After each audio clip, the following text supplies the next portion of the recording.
Good evening and welcome to another edition of the Press Box. Brian Carson here with my co-host Kenny Varner. How you doing, Kenny? Hey, I'm doing all right. Episode number 70. You gotta love it. Yeah, I know. How about it? And sorry about the late start. Had a little bit of technical problems getting going, but we're okay now. I'm happy to have as our guest tonight, Mr. Brad Strausser.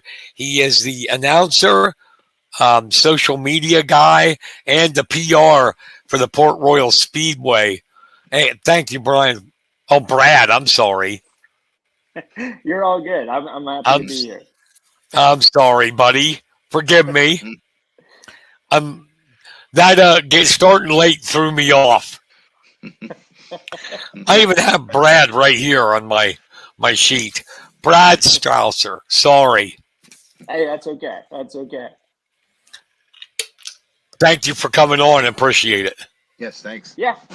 Happy to be here, guys. I've seen some of the things you guys have done in the past, so I was happy to come on when you guys asked me.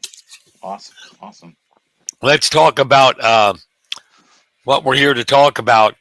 A tradition. I saw on the website. I didn't know this. The track opened in 1938. Didn't realize it had been that long. And then closed for a little while in World War II. And then opened back up in 1946. So, man, that is tradition. I know I went when I was younger. My mom was in love with Smokey Snellbaker. How do you forget a name like Smokey Snellbaker? And we used to go down. So tell me, starting the new year, any changes made to the track or anything new for this year? So I mean, they're always working at the track. They're always making improvements. They laid down some new clay right at the end of last year, new track surface. So it's got a little bit. It's got about one or two races on it. I think honestly, maybe just might just be one total race on it, maybe two, but enough to get running. Pretty much brand new surface on top. I know they've been working on the walls. Getting them restored, repaired, freshened up. Maybe the best way to put it. This year, schedule wise, it's a big year with High Limit Racing coming on. They had bought what was previously the All Star Circuit of Champions. That's owned by Kyle Larson and Brad Sweet. What they're doing with that series has been very big in sprint car racing in general. And of course, we have the Bob Weikert Memorial this year in May. That's going to pay $75,000 to the winner, which makes it the highest paying race that Port Royal has, and it is tied for the highest paying winner's share race in Pennsylvania, alongside the National Open at Williams Grove, which takes place in the late summer, early fall. So that's a big one.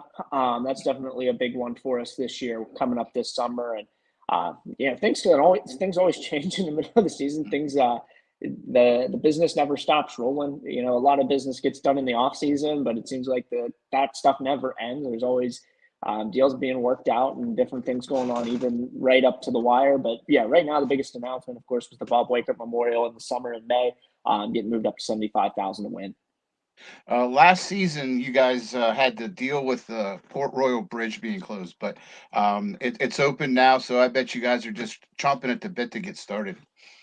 Yeah, absolutely. I mean, last year, 2023 was tough, and we knew it was going to be tough. We knew the bridge project was going to happen, and that was going to be, a battle to fight against. And then, Mother Nature just was anything but kind. It seemed like the weather would be really nice right up till Saturday. It would be really nice right up till Friday, or whenever we were having a race or whatever it might be. And we had the most cancellations that we've had in recorded record, at Port Royal Speedway. I think we lost somewhere between 13 to 15 total events in the year, and we run around 37. So, I mean, that's a third of the schedule. Maybe a little greater than a third of the schedule. So, I mean, it was tough last year. So, I mean, to now have the bridge back, I know that's huge for teams traveling in and fans traveling in. That's a huge relief off our shoulders. And now it'll just be watching with bated breath on the weather forecast every day, right up till race day. So if we can get some sun, or even just some cloud with no rain falling down from the sky, that'll be a big W for us.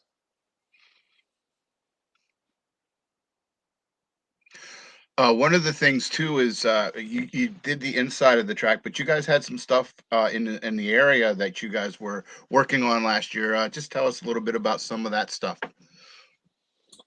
Yeah, you're talking like out in the grounds, like in the Yeah, fairgrounds and yeah, things. like Yeah, so we had put in the Wreckers or Checkers Lounge. We did an agreement with the two local wineries, with Hungry Run Wine Cellar, Juniata Valley Winery. They opened up in the front of the commercial building, right in the main concourse where fans can go in, especially when it rains. It's a perfect place to go in if there's a brief passing shower for people to go in. We have the TV set up in there. All of our weekly races and almost all of our big races are broadcast on Flow Racing or Flow Sports.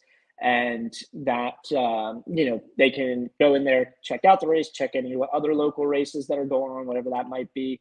That was great. We also have been adding new concession stand buildings, to the main concourse. That's all with Packers Concessions. They're on a huge help with the concession stands and making big improvements to that. There's already a building being placed underneath the main grandstands closer to what would be turn 4 in the pit area. That's a Packers concession stand. That's also going to be a big improvement just to the main concourse and where people can go out to eat. And we brought in some other vendors too, Danny's Barbecue in Lewistown. They came down. They're a big favorite, and they're something I really enjoy. Whenever I get out there for the one race a year, or whatever, that I'm able to get down out of the press box myself and get down there and enjoy the food on the concourse. But we brought in a few of those outside vendors too to help improve that. One of the other ones that's really popular with the kids, and even with my stepdad, and not even just the kids, just other adults alike. But we have a vendor that comes in and they sell model cars. They'll do a lot of the die casts of sprint cars, but also NASCAR cars and different die casts. That's very popular as well. So a lot of different things for the fans to interact with and do when the racing's not going on. Speaking of kids, you guys do a lot for the kids. I know one of the things was your Easter. You had to do something around the Easter time for them. Yeah, so we do a lot for the kids. Of course, the Easter Bunny comes every year. Does pictures with the kids, hands out candy. We do the kids candy scramble. That usually takes place either on the track or in the infield in the kids section that we have separated out in the infield. Penny and Bank has come on, and they've been a good sponsor for us year in and year out doing the money scramble, which I know a lot of the adults would love to be a part of. But the kids get to go out and collect some of the money out there on the track. And there's a lot of stuff, to bring the kids out and do. And we're always looking to add more. I think even with the Bob Weichert Memorial, I talked about that being big. There's a lot of stuff being planned for kids and adults alike to do during that weekend. It's going to be definitely a big summer event for the track, and a lot of off-track activities planned. We do cornhole tournaments that are really big. We do a tailgate contest typically during that. That one's more for the adult side of things, but the kids definitely get involved too. I was inside a bouncy castle for that last year. So there's tons of stuff for everybody of all ages to do. Awesome. It's my turn, Kenny, to have problems tonight. Yo. I had no audio for a while, so I had to get out. Oh, wow. Brad, talk about yourself for a bit. How did you get involved in Port Royal, and now you're like a jack of all trades. You're social media, PR, the announcer. How did you get your start there? Yeah, so it's a story I like to tell. So I was in college at Penn State from 2016 to 2020, and I was going for broadcast journalism. And while I was in college, I was working for, before I even got into college, I was working for 92.5, more as an intern basis. I did some weather reports. I did some sports reports and some small commercials for them. That was before I got to college. And then I went to college to focus on that. And then 92.5 became part of Seven Mountains Media. They moved up to Lewistown. But some of the guys that worked at 92.5 when it was in Mexico started an internet radio station called Juniata County Radio. Yeah. They asked me to come on and do sports with them. So I do, I ended up taking over the sports there, in between that time and doing broadcasting of football games and basketball. But that got me some good experience. So 2020 comes around, COVID's going on, everything's shut down. But I still graduate college during that time, and I'm desperately looking for a job. I don't know what's going on with student loans, if I'm going to have to pay them. I'm super worried about getting a job and being able to pay bills as I come out of college. So I'm applying for jobs. I'm interviewing for jobs. While I'm doing that, my stepdad said, you should try to get involved in at the Speedway. That's a good place that you could get, good opportunity that way.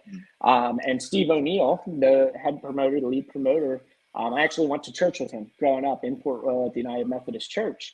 So I got his cell phone number just through what you can do locally. And I gave him a call and I left him a message at the time because he was still working a full-time job. And just said, hey, if you have anything for me, if I can take pictures, if I can, run a social media account, whatever you need me to do, I'd be happy to talk. And he called me and he said, well, what do you want to do?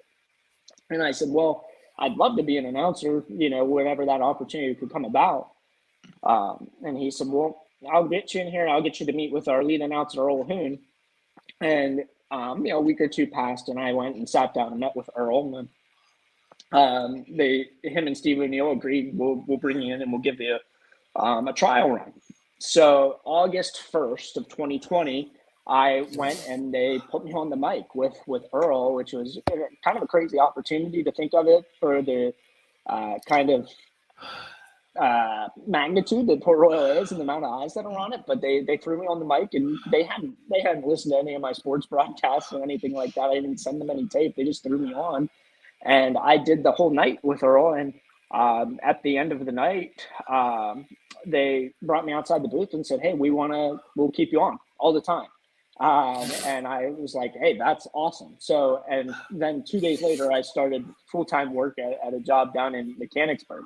And then, just as I, was there more and coming into this year is whenever I brought on the social media side of things.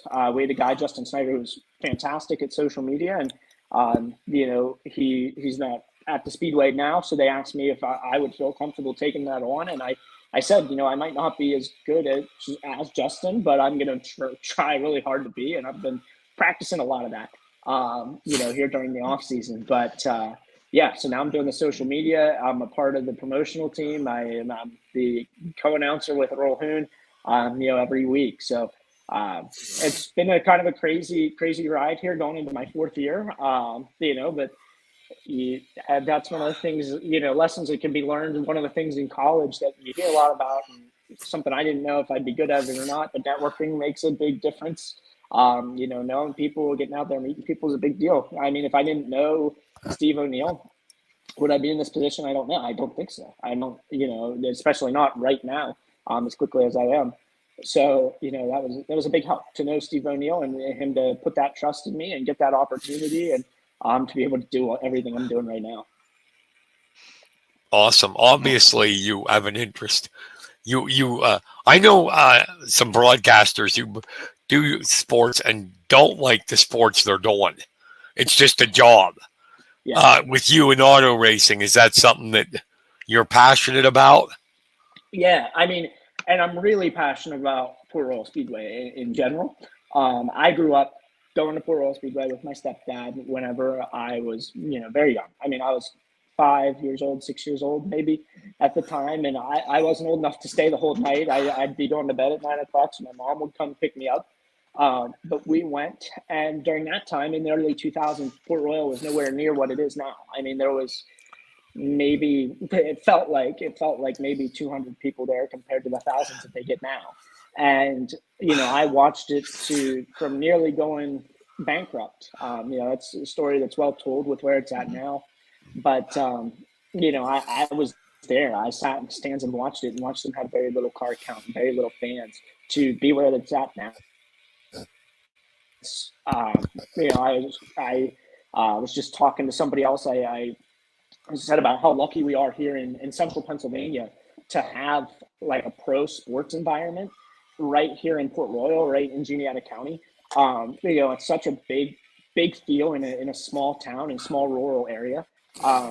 So, I feel very lucky. I love sprint car racing. I love dirt track racing. I love all the sports that I cover. One of the things that I've taught some of the other people that I've been able to mentor is, you'll see on social media, or you'll even talk to somebody that, different people will really hate some announcers.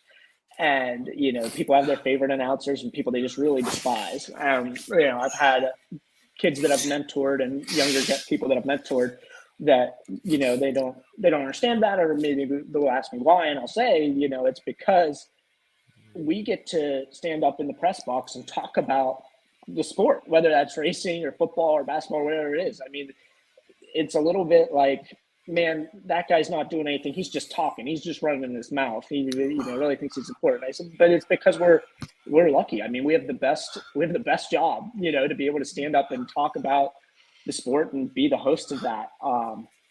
So yeah, anything I do, anything I get up in the booth to call or talk about, I mean, I'm extremely excited to do. And dirt track racing is it is so fun, and being able to grow up around it from being little to now being, in my mid 20s and doing it at Port Royal Speedway. I mean, I'm amped. I mean, I'm so excited to do it. Who was one of your favorites growing up? That's a good one. Al Michaels is a big one for me. I read his book growing up. Do You Believe in Miracles? That's a big one. Growing up at Port Royal Speedway, the first announcer that I can remember is actually Craig Rutherford, who is still around locally. I know Craig a long time. Yeah, he's the first guy that I remember being an announcer at Port Royal Speedway. So that's one that I link that voice to Port Royal Speedway and going there and hearing him. But from a major standpoint, Al Michaels is the guy that I love hearing him on. Kevin Harlan's another one.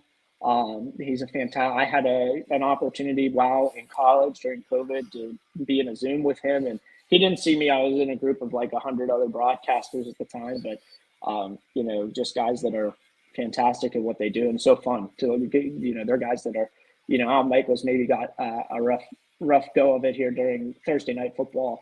Not loving the Thursday night football he gets to broadcast, but Kevin Harlan, hearing him do radio calls at the Super Bowl and basketball games, there are guys that are having fun, and you can hear it when they're having fun. That's when everything's fun to watch and listen to. Awesome to hear this young guy, Kenny. Makes me jealous. Makes me jealous when I'd go to Port Royal as a kid in 2000s. I was going to Port Royal in the 70s. Damn.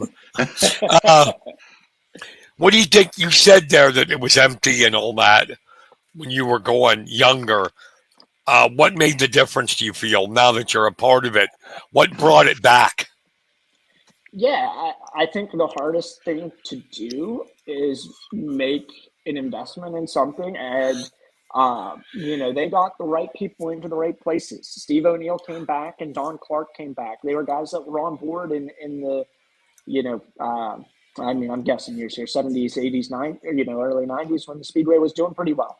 Maybe not at the level that it is now, but they were there and they were involved, and they stepped away for a while. And then they came back there in the early 2010s, and the track put money back into itself, and that was something that was very well noticed. With the addition of more grandstands, with the lighting improvement, adding Musco lighting and making the track way more visible. That's something that I didn't even notice how dark it was on the track until I go back and watch video from 2009 to 2012 before they had the Musco lighting, of just wow, it was incredibly dark to race at Port Royal Speedway at that time, and how now it's you can see everything, but whenever everybody can see the money that's going back into the track, Port Royal Speedway, in the way that it's set up, even in the early 2000s, it had good seating. It just what wasn't maybe the best in terms of how the track raced and the pit area wasn't the best. And that's something that Don Clark and Steve O'Neill and, the people that they surrounded themselves with all focused on making better. And they did a fantastic job with it. I mean, the pits are paved. It's not dirt anymore. It's not gravel. The infield is paved for the most part for where the cars, enter and exit the track on. And that's, something that the drivers really appreciate. They made a pit entrance lane so that the cars can get safely onto the track instead of ramping off of turn 4 onto the track. It's funny, hear the stories of Mike Wagner, who, they used to do time trials where they would come out of the pits outside turn 4 onto the track, and there's just a lip, from the pits off of turn 4, and he would just always ramp it up off. Now we can bring them down onto the front stretch. It's those improvements. It's the investment back into the track and spending the money back into the track that has really helped. And when the drivers notice it, you're going to get more drivers that come, and when you get more drivers that come, and their fans that follow them. And that's really taken place. And then the investments, like we talked about, that have gone on into the main concourse, with more concessions and the events that they hold, that, helps keeps fans there as well. That's the one thing that people talk about is overall facility. Port Royal has one of the best facilities in the country overall, puts on great racing, but the environment to watch it all is also top notch. Nice. Are there any changes to the rules this year or regulations for the cars that fans should know about? Not this year. I mean, there's some changes in the tires for late model guys, but nothing that's been super significant.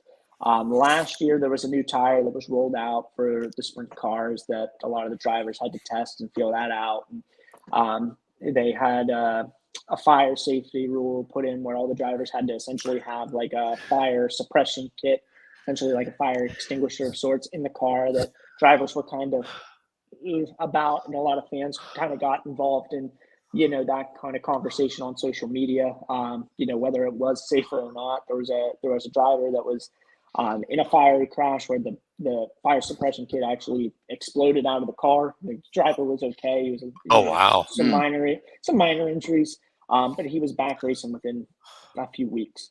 But there was just a lot of questions, and that was all last year. Is this really safer or is this not?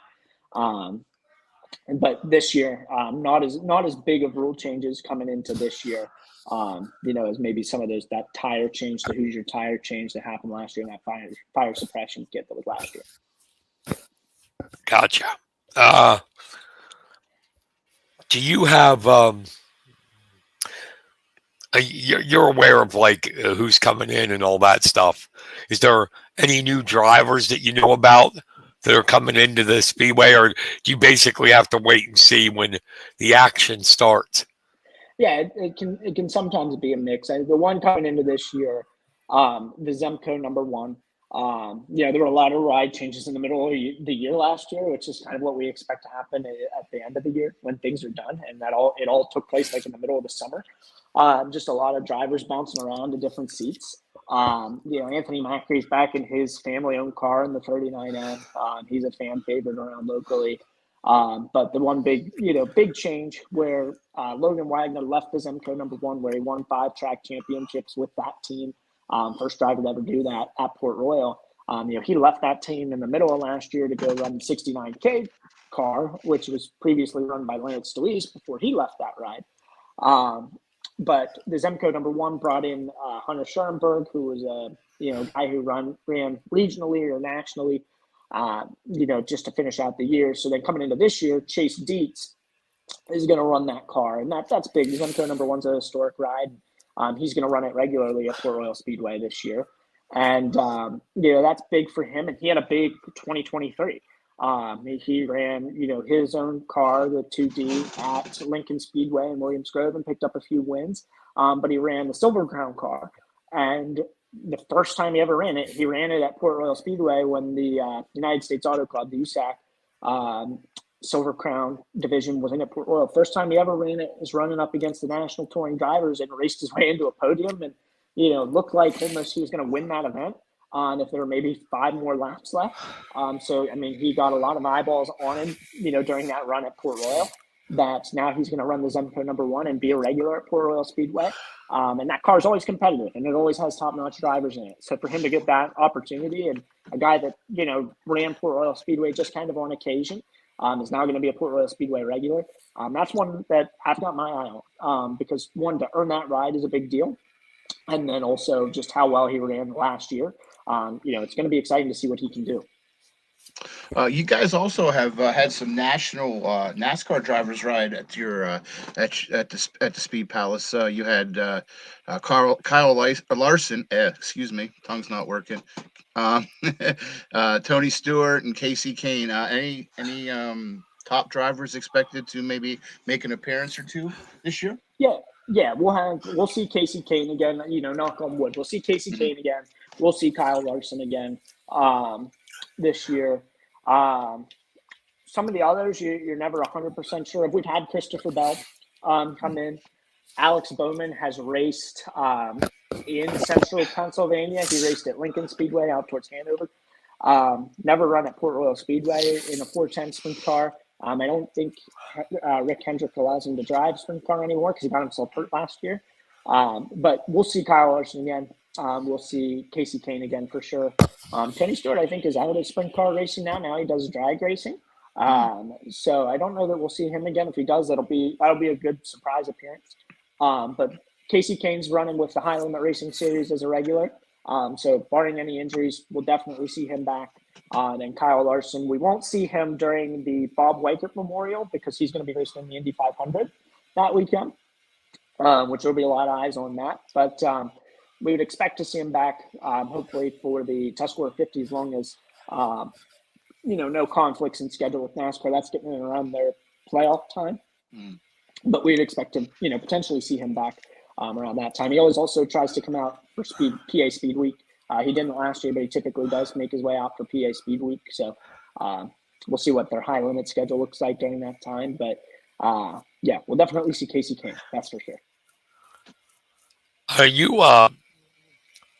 The one thing I noticed about fans of auto racing, they are extremely passionate about their driver, whoever they pick to be their driver. There was one time years ago, I'm in the Giant store, and at the register, the lady goes, she knew I was with the Sentinel and all that stuff, and she said, "Who do you think is going to win the points this year?" I think at that time it was Winston Cup was the sponsor. And I said, "Jeff Gordon." You could have sworn I slapped her right in the face when I said Jeff Gordon. She got so mad. It's like, what? I don't know. It's the name that popped into my head because he was winning it all at the time. And oh my God, you swore I slapped her in the face. Do you have that kind of? I'm sure you do. Do you have that kind of passion for the drivers down there by the fans? And does it help with, like, I'm sure their T-shirts are for sale there and stuff?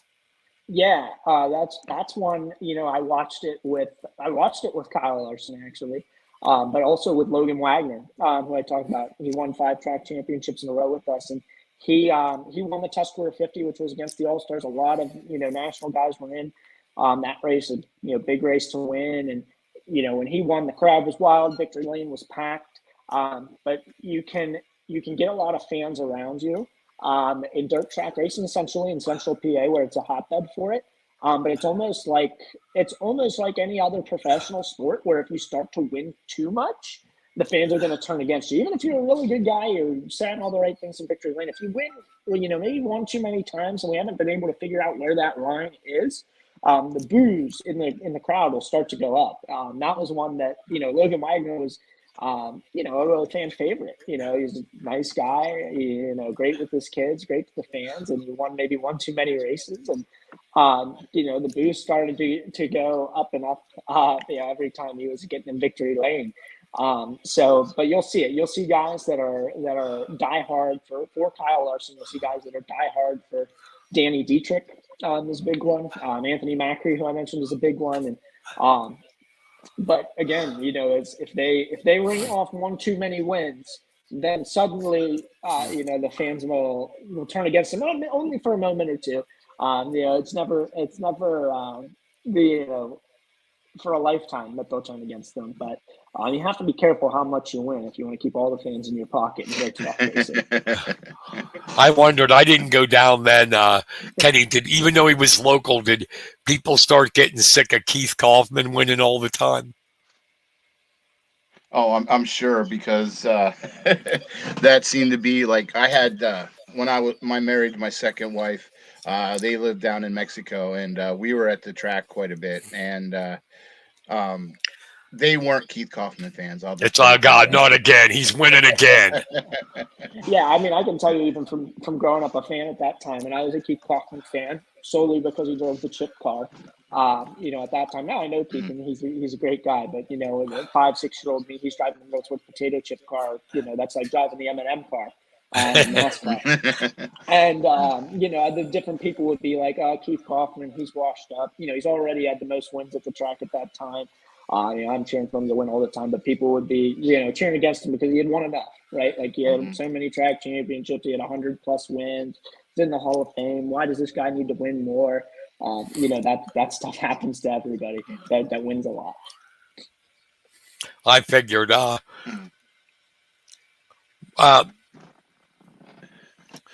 there I know you mentioned drivers coming. Who are some of the rookies, the up and comers, that are, if that are going to be there that you think fans should keep an eye on? Yeah, that's a good question. One that I'm watching, and I don't know how regular he'll be with us this year, just because he doesn't put out like a full schedule. There's a guy by the name of Tony Jackson who's going 410 racing this year, and he was really good in like a wingless super sportsman, and also very good in a winged super sportsman. That typically ran out at what was previously Susquehanna Speedway and now called BAPS. He was very dominant in that series. Very, very good. And he's running 410s, and he's going to be at the practice session this Saturday. And I think they're deciding on where he's going to go. I don't think he's going to be at Port Royal every single race, but I'm sure we'll see him. But he's one that I'm interested to watch as a rookie driver because he was so good in the other divisions that he's run and stepping up to run 410s this year. I think that one will be interesting to watch. Some of the rookies, I don't have tabs on all the rookies. I know there's one or two that I'm forgetting that will be interesting. Jake Waters isn't a rookie, but he didn't get to run with us as much as he would have liked because of the weather and his own schedule. If he's able to run a more full schedule, it'll be interesting to see how he's able to do as well. He ran 305s with us for a very long time. He's grown up around racing, and his father being a great mechanic and being around really great racing teams. He's very knowledgeable in the sport. I'd be interested to see how he does. Again, he's not a rookie. He ran 410s with us 1 or 2 times last year, a few times last year. But I'd be interested to see how he does as well. Not only do you have men driving, but you also have some young ladies that are looking to make a impression on the fans. Is that pretty true? Yeah, we haven't. So last year we didn't get in the 410s and in the super late models. We didn't get to see as many women as we've had in the past. We had McKenna Hossey in. I'm starting to get terrible with time. I think she was in 2 years ago. She has a pretty big following. She typically stays out in the Midwest. I know there's Melissa Rowe who runs at Path Valley a lot. I think she came out and ran with us, I believe, once last year in a modified. But I know she runs a whole bunch of different divisions. It would be interesting to see if she came out and ran with us this year. We used to have Nicole Bauer come out a lot and run 410s. She's now retired from that. I know she's out in the stands sometimes, but she had won a 410 race before and had won a race at Port Royal as well. It would be good to see more of that because we don't see a lot of that. As there was a time where you almost had one or two that were peeking into those top divisions and into the 410s and into the super late models more, and we didn't have that last year, which is a little bit more rare. We typically would see one. There's Jessica Friesen who runs in the super modified division. So we'll probably see her second week for the Speed Showcase 75, which is $50,000 to win. We'll typically see her come and she'll race with her husband in the super modified division. So we'll see her week 2. But in the 410s and super late models, which are the premier divisions with us through the rest of the year, we haven't seen that last year and not really as much the year before. All right. I want to thank Pee Wee Duncan, somebody we know really well, and Drew Pellman. Drew, what's up? Drew Pellman for the like. You know Drew, Brad? I do. Drew and I, we have a lot of schedule overlap. We see each other at the races a lot, and then we see each basketball games. Great basketball official is Drew. Never seen him miss a call. Never seen him make a wrong call. He's a great. Really, guy. I have quite a bit. I'm just kidding. I'm just kidding, Drew. I'm just kidding. So I noticed, I saw. Well, first, we were bringing all this stuff out about Port Royal, and I failed to mention opening day is Saturday, March 9th. Any special, a PR guy, any special promotions going on opening night that we should be aware of? I mean, it's $6,000 to win. So, I mean, there's extra money up for grabs for for the 410s. That's always big. You know, typically we're running for $5,000 to win, so an extra $1,000. And it's opening day. The one things that you said about dirt track fans is that they're passionate. The Icebreaker just took place at Lincoln last week, and they had a packed house. And we've had a packed house at opening day, and the weather's not always the most ideal for these races, but fans come out and do it because they've just been sitting on their hands waiting for racing to come back. Even though it's only been a few short months. I mean, our last race was like October or November.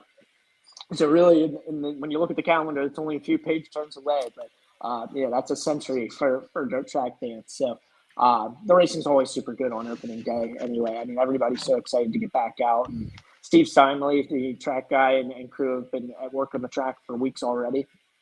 So, you know, with all the new drivers and different rides from what they were last year, and, you know, just the anticipation of getting out and the extra money that's up for grabs there to win, I think the racing will be, you know, I would confidently say it's going to be a pretty good race. Yeah, I'm sorry, Kenny. Go ahead. No, go ahead. No, I was just commenting on $6,000. That ain't chump change.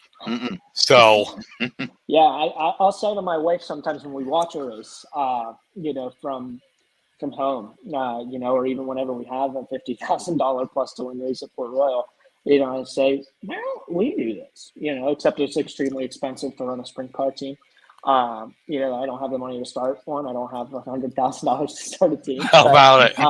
But you know, we just win a couple races. You know, it all pays itself back. You know, it's not some change to win. Yeah, it does have a high barrier to entry, though. Hey, you need $100,000 here, buddy. Yeah, I mean, it's not for the faint of heart. I mean, it's you know, guys put a lot of money into it. You know, it's incredible the amount of money that goes into this stuff. Kenny and I would be going, can we write you a check? Don't cash it for a while. No. It'll bounce like a Super Ball. So I interrupted you, Kenny. You have a question? Oh, I was just going to ask him. Just kind of needed a verification because I'm every year I see Bug Day. Is that a day where the racers come and try to work the bugs out? Is that what that means? Yeah, that's the idea. Okay. And that's this Saturday. That's taking place this Saturday. General admission's free for anybody who wants to come. You know, it's a great time to just come. And if you just are really passionate about watching, you know, nobody's going to be racing against each other, but it's all hot laps all the time. And a whole bunch of different cars come, modified, street stocks. You got your sprint cars, your late models, your different divisions of sprint cars that come out. So that's taking place this Saturday. Their cars will be on the track by 1 o'clock in the afternoon. Gates open at 11.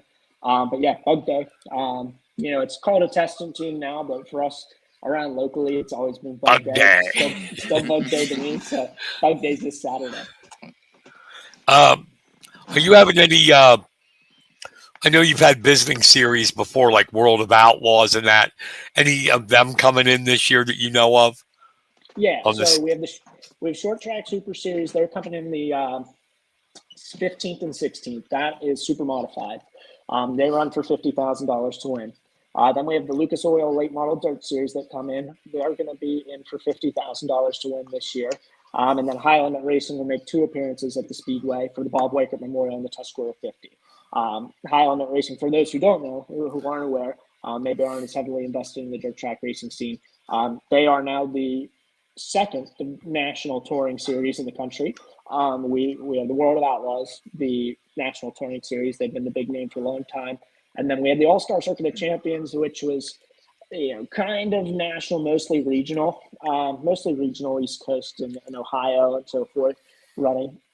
And they've been bought out by Kyle Larson and Brad Sweet. Now they're national. They're going, from East to West Coast. So they're joining us this year at Port Royal Speedway twice, 2 weekends, 2 multi-day race weekends with the Bob Weichert Memorial and the Tuscarora 50. Last season, if I'm correct, you guys had motorcycles come in. Is that? Yeah, I know. See, I'm getting old, I guess. I'm terrible at keeping track of time. I can't remember now if it was last year or 2 years ago. We had the American Flat Track Series with us for 2 years. I can't remember now. I think they were in last year, but I don't believe we don't have them on the schedule this year. I should mention I did forget the USAC, United States Auto Club. They're going to be in for the Silver Crown cars again, the Midget Series, as well as it'll be a part of our Open Wheel Madness. So we'll have 410 sprint cars, the Wingless and the Silver Crown on competition at Port Royal again. And that's always a really big event. Awesome. I was looking at your website. That is for everybody, portroyalspeedway.com. I'm sure they all know who are tuned in here. I'm not educating them, but I saw you have a lot. Do you live stream your races? We do. So that all goes through Flow You charge for that, right? So Flow Racing charges for it. So we have an agreement with Flow Racing. You would buy a subscription like you would if you were getting Netflix or Hulu or any of the other 1,000 streaming services that are out there now. You would get a Flow Sports subscription. So I believe it's like $150 or somewhere in that range for a year. Now that gets you access to all weekly racing at Port Royal Speedway. It gets you the Bob Weichert Memorial. It gets you the Tuscarora 50. I think you'll get every race at Port Royal Speedway through Flow Racing this year. Typically, whenever the World of Outlaws come, they go through Dirt Vision, which is the competitor to Flow Racing. So we would be on Dirt Vision for those races. But the World of Outlaws aren't coming to Port Royal Speedway this season. So every race, I believe, is on Flow Racing this year. So they bought the rights to do that then from you guys. Correct. Yep. Awesome. Awesome. That's a nice revenue stream. Yeah, and we had Speed Shift TV was our first streaming partner. And that was before even I worked there. Speed Shift was there. And then Flow Racing acquired Speed Shift TV. And then we've been working with them since 2019, 2020, is how long we've been working with Flow Racing, Flow Sports. Do you feel it hurts attendance at all? That's a big debate. I personally, I'm sure it does. I think it's hard to argue that it doesn't, but I think that, it's on us and the PR team and the public relations team to make fans want to come. Nobody worries about it might be a ridiculous comparison, but, nobody worries about fans coming out to NFL games, or nobody worries about fans going out to NHL games. Maybe MLB, there's a little bit more worried about that. They got blackout rules and things, but, there's not that concern. But it has been concern for local tracks and streaming hurting attendance.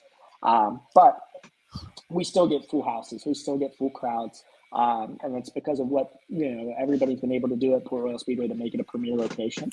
And I think that if the event is good enough, people are going to want to be there in person. You have to put in the work to make sure that people want to be there in person.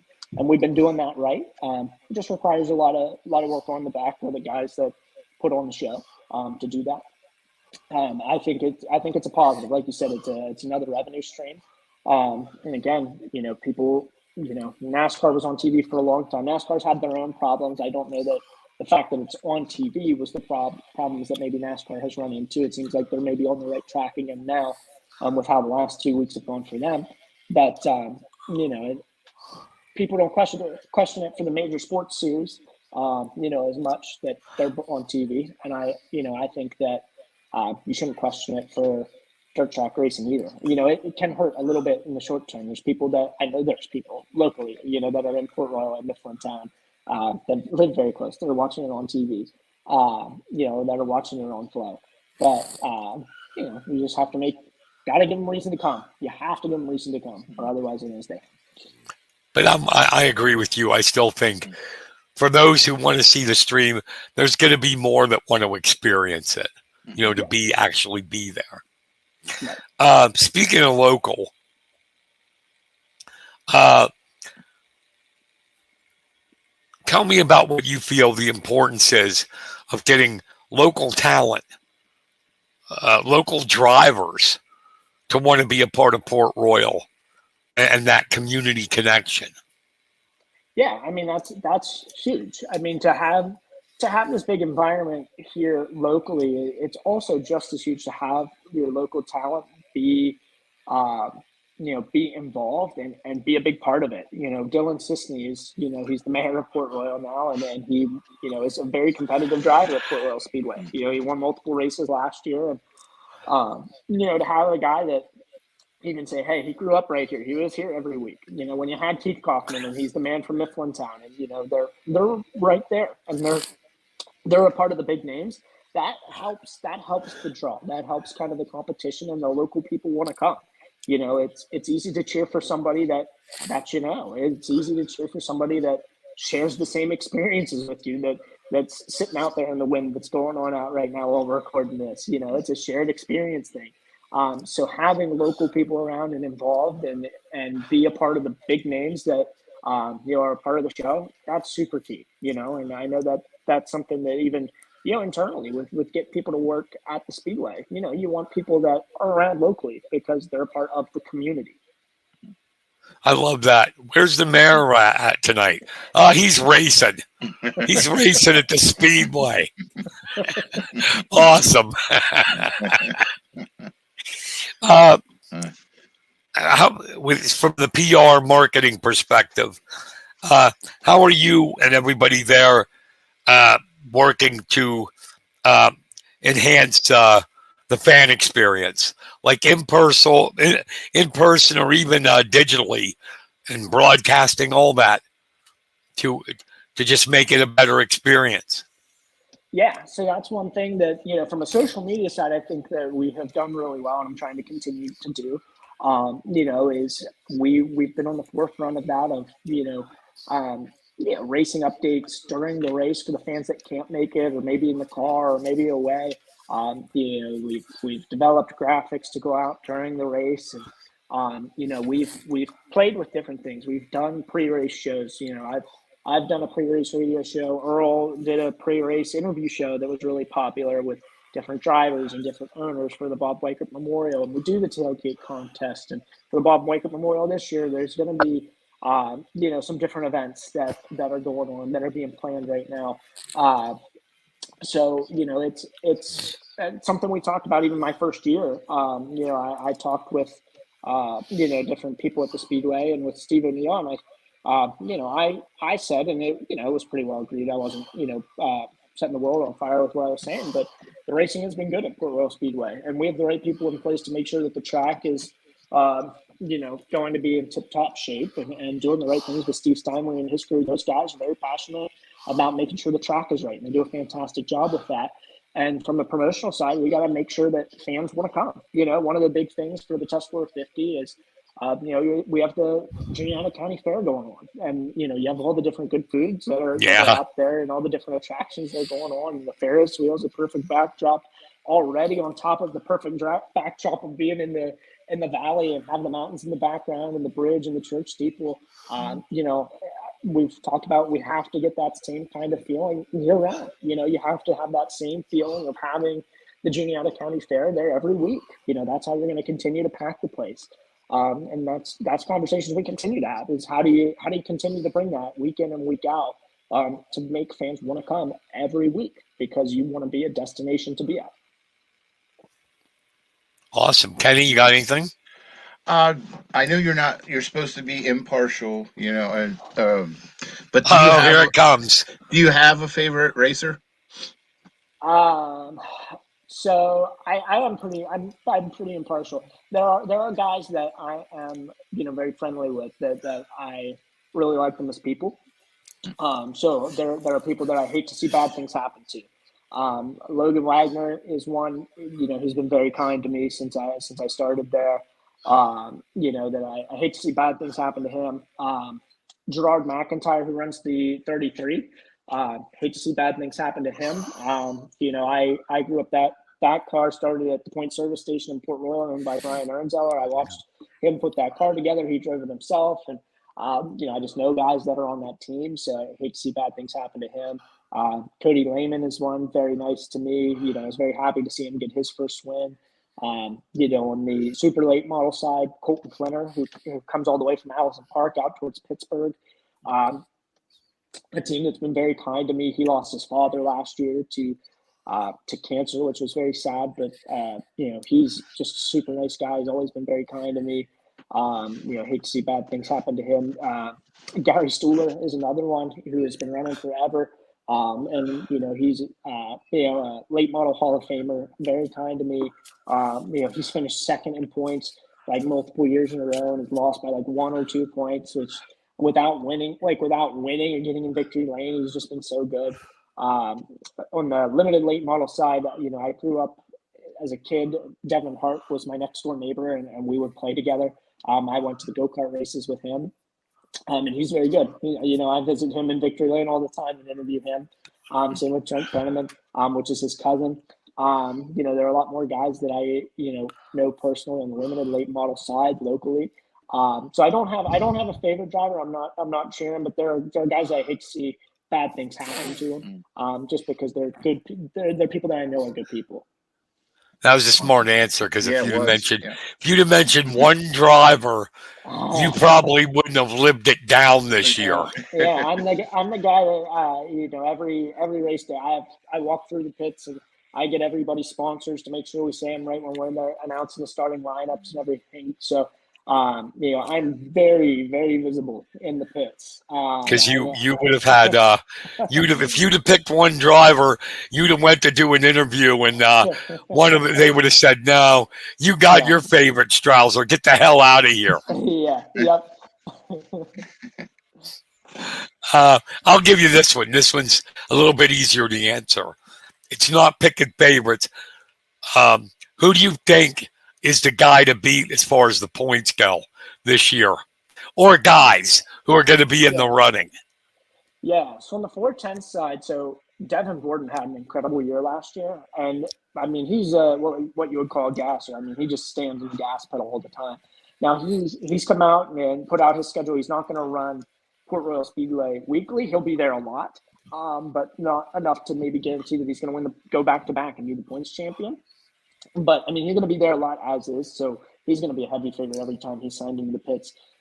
Mike Wagner is like I mentioned Gary Stuhler finishing second in the points all the time for super late models. Mike Wagner's like always top 2, top 3 in points, and he doesn't win every week, but he's almost always on the podium. And he broke his back at the end of last year, and oh God, wow! I talked with him. I did an interview with him here about a month or two ago, about 2 months ago, and he was just getting the brace off. And then like 3 weeks passed, and I did an interview with his son Logan, and they were going out and playing golf. So I don't know. I have my doubts that he's back for opening day, but he'll be back very soon to racing, which is incredible. And he's a great points racer at Port Royal, and Dylan Sisney, he's going to be back all the time. And I thought last year he was going to be the guy to beat in points, and then Devin Gordon just won a lot of races with us, which made him hard to beat. But Dylan Sisney is going to be competitive in the points as well, because he's shown that he can beat the best of them, and then has done that. So I think he's going to be a tough contender on that side of things. Awesome. What are your long-term goals for you as a PR guy and social media to make Port Royal the premier sprint car destination? Yeah, I mean, from my side personally, my goals for what we can do at Port Royal, I mean, some of them are just out of my control. I just want to be on the headset for some of the best races that anybody can see. So, my goals that way are in the hands of the guys that cut the track, and the right drivers have shown up. I've been able to call some really good races and some really good finishes. But there's always one more to come. There's always something more exciting to happen. So I want my voice to be attached to those. I want to be a part of the kids' memories that are out there now that are 6 to 16 years old, that they hear my voice and they're going to have my voice be a part of the memory of a race that happens at Port Royal Speedway. That would be incredible for me. And then from the promotional side, helping out Steve O'Neill and Earl and everybody else that's on the team, that we can keep growing the speedway. I think that you want to keep growing the track in a way. We have the Bob Weichert Memorial 75,000 to win. You don't ever want that to stop. You want that to continue growing. I mean, there's big tracks to keep chasing. Eldora, Ohio is still top 3 track in the country. Knoxville, Iowa is still considered the best track in the country.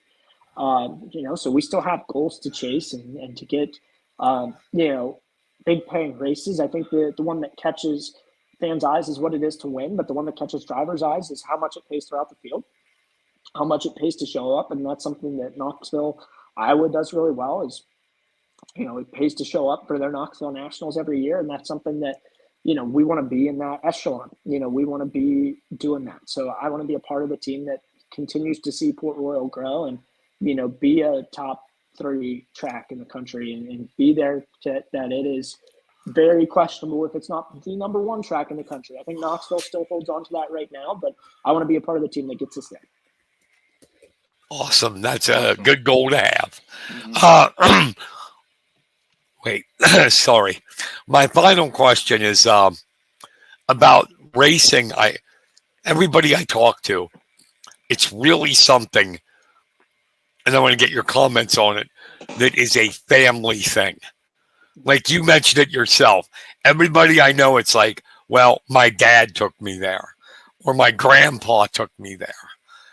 Even more than other sports. Do you find that it's like, it's just these tradition and these memories that, going to the speedway, and then they become parents and take their kids, and it's just a circle? Yeah. I mean, the family is a huge part of it, because if you don't live within 15, 20 miles of the track, because, I've grown up locally. I was 5 miles from the track out in the country, and I could hear the cars. And I could kind of hear the muffled PA system when I was growing up if I wasn't at the race. But even when I'm working my full-time job, I'm very close to Williams Grove Speedway, and there are people that live so close to the track and don't really know what's going on or what's being done. So a lot of it is through, the family ties, that they've had the same experience as me, that they've been going with their dad, or they've been going with, a brother that got involved. And, it is very, family ties tied into it, where people just have the connection of their parents did it and their grandparents did it, which is awesome. That's something that, you'll have kind of that cycle that, they're going to bring their kids to it. And, you always hope that their kids fall in love with it. But that cycle will always continue. There's always going to be, more, you always want to see a younger generation pulling in. That's something that, I think I want to focus on is getting more people my age to come to, because they have connections. And there's actually a lot of kids my age that I went to school with that are at the track that weren't there when I was in school, which is kind of awesome to see. People that I went to school with who didn't really know much about the races, that they're there now. And they're because their dad went or their family went, and that's a pretty common theme that you have in dirt track racing in general, not just here at Port Royal. Awesome. And anything you would like to say, to add before we go? Yeah, I mean, come to Port Royal Speedway. It is a pro sport environment right in our town, right in central Pennsylvania, run by your neighbors. I mean, that's something that I thought about. I did an interview with the Sentinel just a week or two ago. They asked for a preview of the season, and they asked about the changes that may come to the Speedway. And, we're racing for $50,000 to win. We're racing for $75,000 to win. We're on your TV. It's on a streaming service, but we're on your TV. Earl and I are the broadcast crew. We're doing pit road interviews. I stood up on the roof of somebody's house to intro a broadcast last year. Like, we're doing the creative stuff you see on TV. I interviewed a corgi dog. Like, some of the funny stuff you see on TV.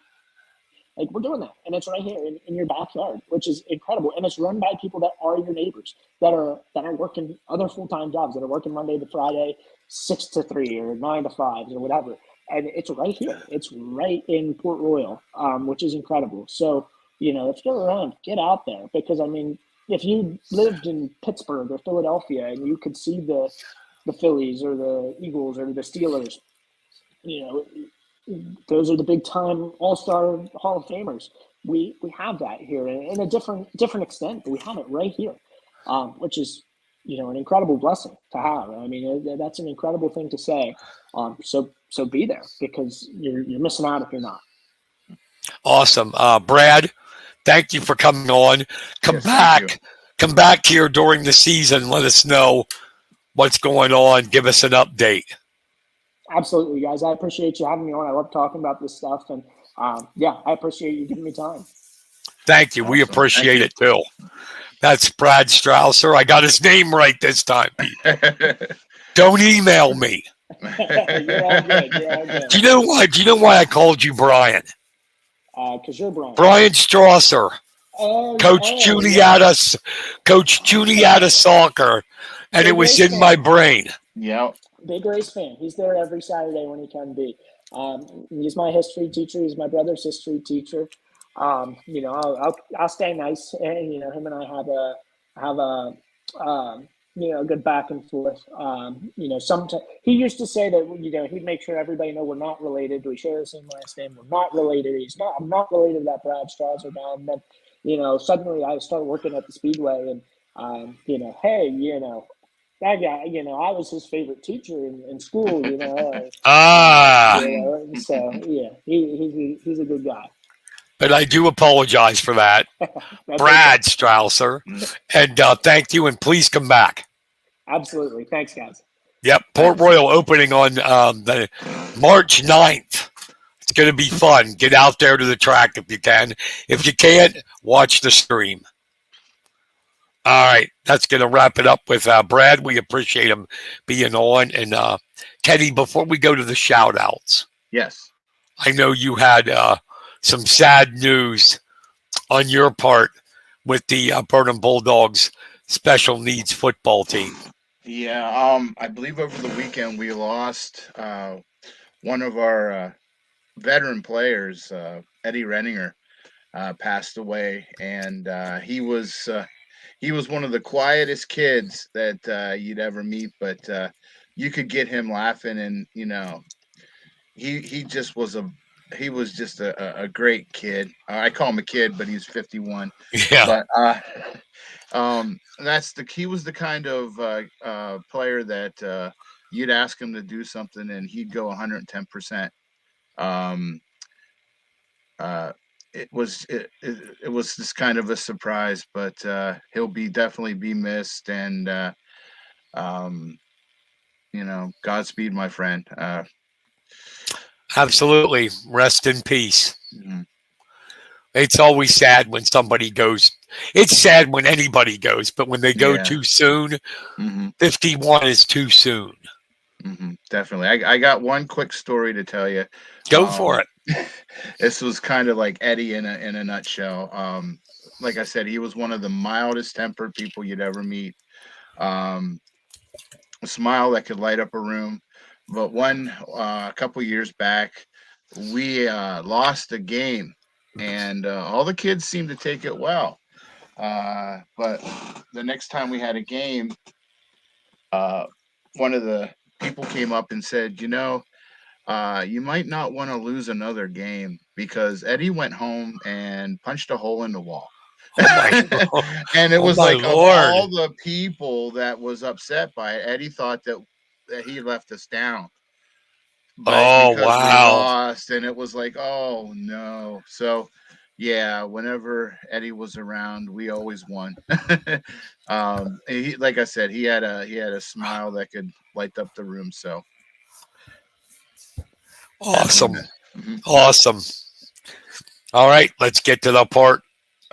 You Okay, know what you it was a busy weekend or week or so. So got the do the shout shout outs. outs. The shout out music for Kenny Marner feeding the ducks. All right, go. All right, here we go. For anyone who might have been under a rock for the last couple days, shout out to Mifflin County runner Carter Smith. Yes. Captured the state gold in the 800 meter. State champ. Yeah, and he's only a sophomore, people, and got a 1 minute and 52 seconds for the school record and the top spot. They and another shout out. I want to shout out, and not because I'm from Lewistown originally, but you got to give the Mifflin County School District some thumbs up. They gave this kid the recognition he deserved. They had a big parade for him that went through Lewistown, and a little gathering at the high school for him to celebrate. So, um, great kid, deserved it, and I think that might be one of the many parades we might be having for him. Oh yeah, he definitely definitely. I think you haven't seen the last of him. Mm-mm. The thing that's crazy though is I got to tell you this because I was surprised. I wrote a feature about him. Mhm. It was in the Sentinel, and um, I got a text, a Facebook message from Tanya Sullivan, which is his His Graham. grandma, Okay. right? Mm-hmm. Okay. Listen to this athletic family he is from. His grandpa is Donald Sullivan. And for those old timers, he was a great running back for Chief Logan back in the early 80s. Her brother, which would be Carter's Great uncle, right? great uncle, is Troy Hartsock. Oh, So wow. his cousin is Trey Hartsock, who wrestled. And his mother ran track and broke her relay team back when they broke the county record. So he comes from a very, very athletic family, and now he's the one deservedly getting the attention for being a state champion. Sorry, that's all I wanted to add. No, that was cool. No, I didn't know that. I think I went to school with Troy Hartsock. Yeah, we're back in the old. day. Yeah. Here's a name that a lot of people will remember. Bree Bodarf. Yeah. From Juniata College. She was named Landmark Conference All Honorable Mention recognition here recently. So congratulations to Bree on a really great honor. So now we're going to head up north a little bit. State College boys and girls swim team once again won the District 6 team championship for AAA. And also now the State College boys basketball team as they advance to state competition after defeating the Huskies in a District 6 championship game. So congratulations to the swim team and the basketball team. Here's another one that I've talked about before. Congratulations to Liberty University's Sydney House. She finished up her career by winning a bronze medal in the 100 backstroke with a best finish. She finished fourth, and she finished fourth in the 200 backstroke.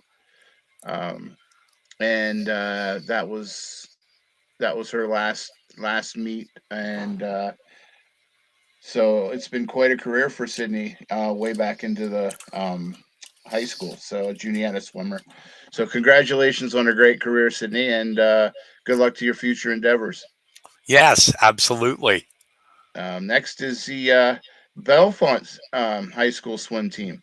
They had an incredible weekend as well. The girls took the top honors, and the boys finished second. So congratulations to them.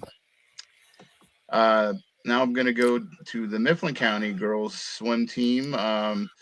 Shout out to them. They did well in finishing third in both relay events. And to Jacob Krotzer for the boys, who finished fifth in the free and fifth in the 100 freestyle over the weekend. So congratulations, and that concludes the shout outs. I've got a couple, if you don't mind. Sure. Or did you already mention them? Who knows? I'm out of it tonight. Shout out to the 6 Mifflin County wrestlers heading to Hershey. Yes. Goo Alexander at 107, Colby Seiler at 145, Parker Kearns 152, Deacon Schaefer at 160, Avery Arndt at 172, Gavin Mickey at 189. They had 10 at regionals, advanced 6. The 6 going to states tied the 2016 team for most state qualifiers. So excellent job, Husky wrestlers. And states are the 7th, 8th, and 9th at the Giant Center in Hershey. Also this weekend, if you're a wrestling fanatic, the Southwest Regional AA Championships at Altoona are going on. Juniata and Mount Union will be there, as well as for Kenny up in the Center County area, Bald Eagle area, Phillipsburg, Belfont, and Penns Valley. And you know how tough that region is, Kenny? How's that? Listen to this. The 127-pound weight class in the region has the top 3 kids ranked in the state and 7 of the top 8. Wow. In the state, Jeez. ranked, are in that weight class. It's incredible. Jeez. That is, thank you, Greg Rank, for saying the like. We'll see Camden there next year. Don't worry. I know we will. But yeah, so, and the other one is the PJW Junior High State Championships are this weekend. Mifflin County has 2 kids in it, Colt Bratton and Leighton Bowersox. And good luck to them. Yes, good luck. Good luck. That's my shout outs. Awesome. I was saving the wrestling shout outs for you. Oh, okay. Thanks. I appreciate that. All right. That's going to about wrap it up for us. Thank you, everybody, for listening. We'll be back next Wednesday with another Press Box. For my co-host, Kenny Marner, I'm Brian Carson. Thanks for listening. Have a great week, a rest of your week, and an even better weekend. See ya. Good night, everybody.